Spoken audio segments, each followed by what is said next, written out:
make your favorite video games in real life. But if I want to step things up, I'm gonna need a better printer.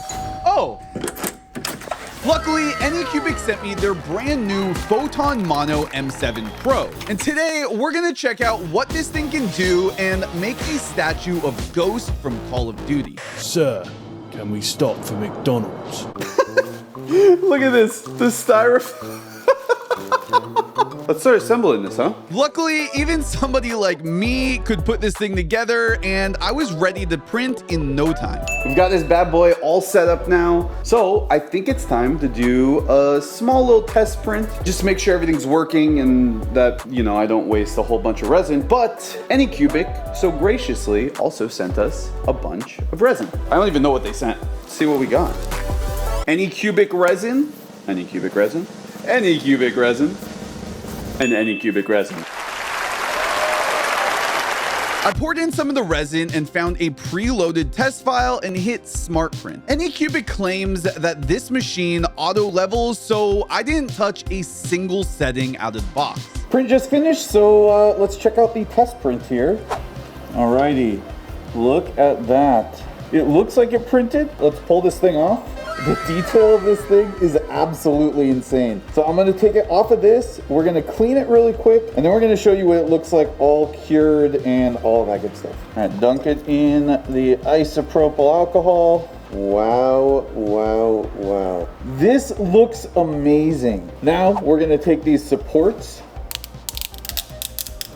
just trying to loosen up some of those supports so they come off nice and easy and clean and not ruin a bunch of this really, really beautiful detail that's on here.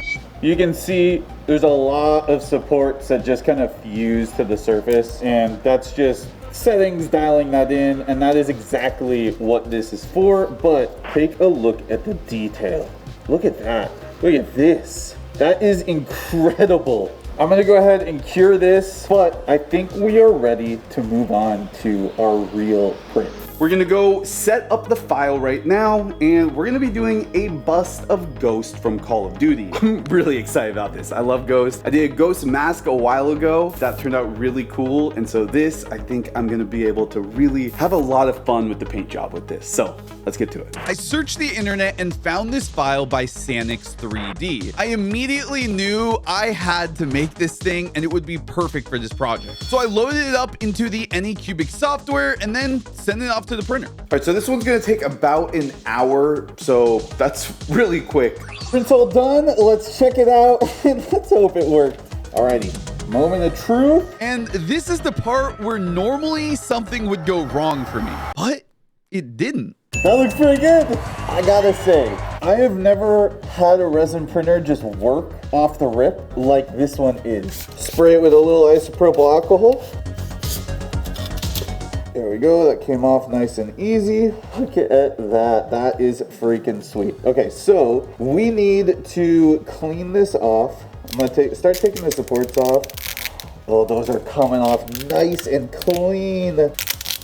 Oh, that is so satisfying. I cleaned it off and let it soak in some isopropyl alcohol and got started on the next piece. I can't stress just how easy this thing was to use, and I'm not just saying that because they paid me for this video. So this whole print is gonna be done in under 2 hours, which is absolutely unbelievable. So we're just gonna hit Smart Print here, and there it goes. I could say absolutely anything I wanted about this printer in the video. I have no strings attached. But I don't have anything bad to say because both of these prints turned out amazing. And especially for how quickly this printed, the detail is absolutely insane.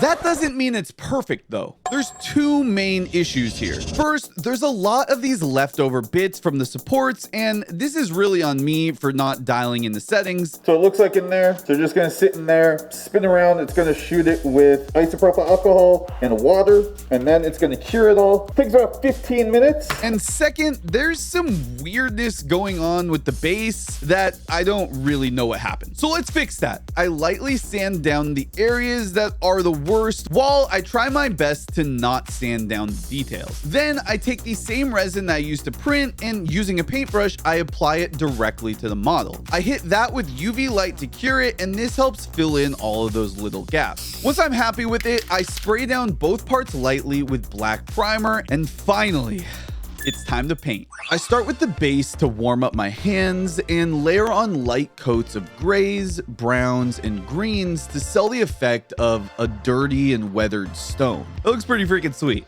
Now it's time for the important part though. To make the bust look as real as possible, we're going to need to build the colors up, and having that sprayed black base coat was super important for this. And going from a dark brown to lighter and lighter tans, after finishing up most of the other areas and working a lot on the face mask, it's time to finish it up with all of the little details, like these tiny little teeth.